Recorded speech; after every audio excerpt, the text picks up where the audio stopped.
wind energy. That is the future of energy. Well, we use energy for to charge our phones, to light up the buildings. If it was not for energy, I would not be able to be doing this TED Talk today.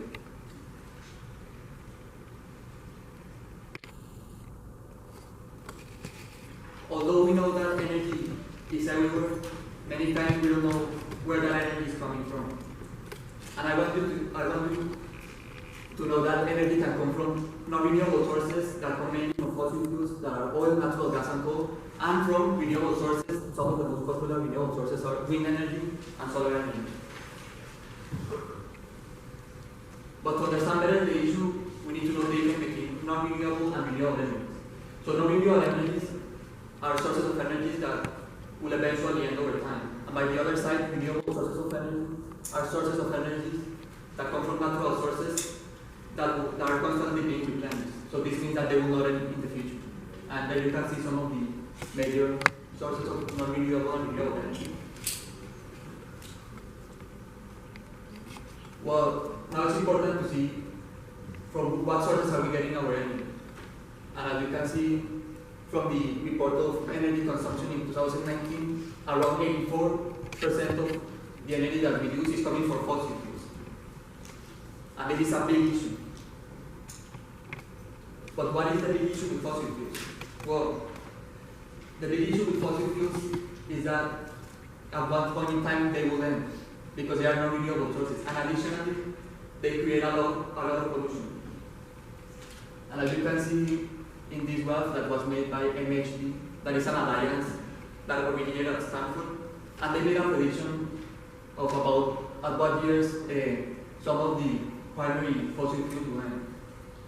And this is very related because in the future new reserves of fossil fuels can be found, or maybe the energy consumption of fossil fuels go down. So over time, maybe this reserve will last longer. But what I want to point out with all of this is that over time, fossil fuels will end, and that it seems that it will be close. Well, fossil fuels are also directly connected to pollution.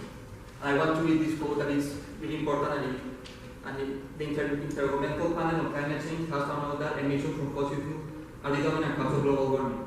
In 2018, 89% of global CO2 emissions came from fossil fuels and industry.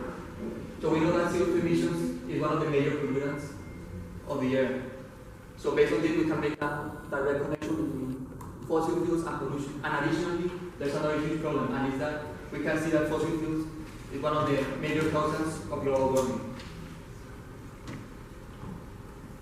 Well, at the beginning of my presentation, I said that I was going to talk about the future of energy. And right now, I just have to talk about fossil fuels. But to go back to talk about the future of energy, I have to go back in time. Well, around 6 years ago, I used to live in Costa Rica. Close to my house, there was a wind park located in a mountain. One day I went with my family to visit that wind park, and to be honest, I had no idea how wind energy worked. But I was fascinated by two things. First, by the giant size of wind turbines, and second, by the idea that you could make wind out of, that you could make energy out of wind. And you can see this there. Some pictures of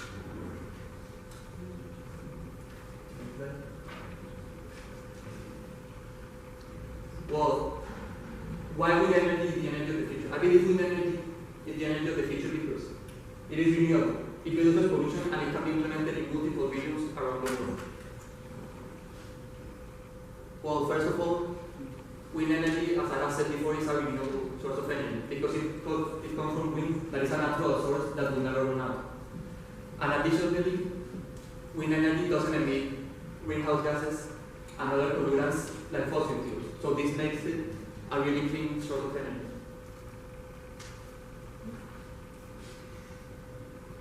Well, can somebody help me to read this? Wind energy really reduced pollution. It has been estimated that if only 10% of U.S. wind potential was tapped to produce energy, total U.S. carbon dioxide emissions would fall by 33%. Again, is 2013.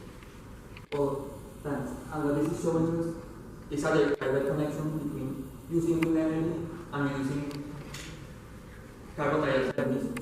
And knowing that carbon dioxide emissions is one of the major pollutants, we can make a basic connection and is that if we are using more wind energy, there will be less pollution.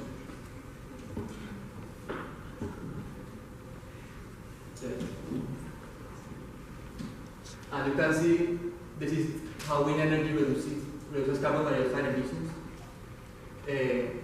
And to make it simple, we can see a pattern that as more time passes, the more CO2 emissions are avoided. And you can see how much CO2 emissions were avoided by wind energy in 2007, which is something that is fascinating. Well, another big benefit of wind energy is that it can be implemented in multiple regions around the world. The best places for wind energy are places that are populated and where wind is frequent, and this happens because wind turbines create a lot of noise and they are very big, so they need a lot of space. But there are a lot of places in the world that meet with these characteristics, like for example, mountains, open plains, and the ocean. So now I want to play a game with you, and is that I'm going to show you pictures of wind farms or wind parks, and I want you to guess in what country that wind farm or wind park was located. And I will give you some clues. So somebody wants to take a first shot? Lucia. Iowa. I don't know. No. What to give you it is located in Africa. Yes.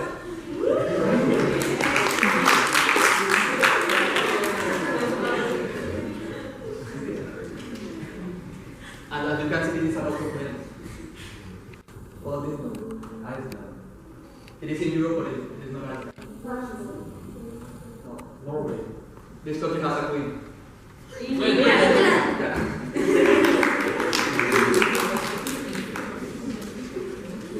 And it is in the Irish Sea.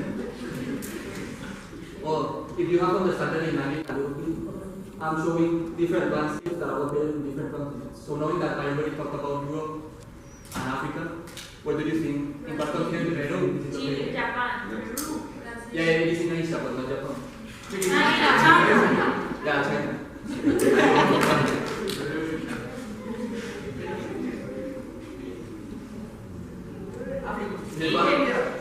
This time I'm going to give you a country. Either the United States, California. I want you to get the state. New Mexico, Arizona, Iowa. Texas. Yes.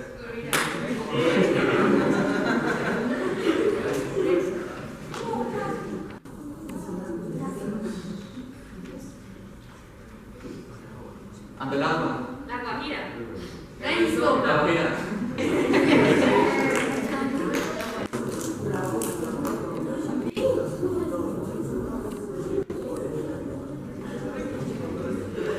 So now let's look at a broader picture of wind energy around the world.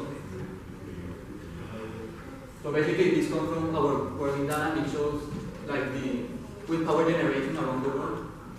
And as you can see, there are some countries that have not developed wind energy yet, but most of the countries have at least developed an amount of quantity of wind energy. And this shows that it can really be implemented in almost all the parts of the world. Well, and lastly, I want to talk about wind energy in the future. So Marie Spalding wrote a book that was called The Science of Wind Energy, and in that book she says that according to the International Agency, wind energy will provide the global consumption of energy of around 18% by 2050. And that book was written in 2017, and she said that at that year, wind energy supplied around 2% of the energy that we use. So this shows that in around a period of 30 years from now, the use of wind energy can increase by 16%. And this is huge, and shows that wind energy can really be the energy of the future.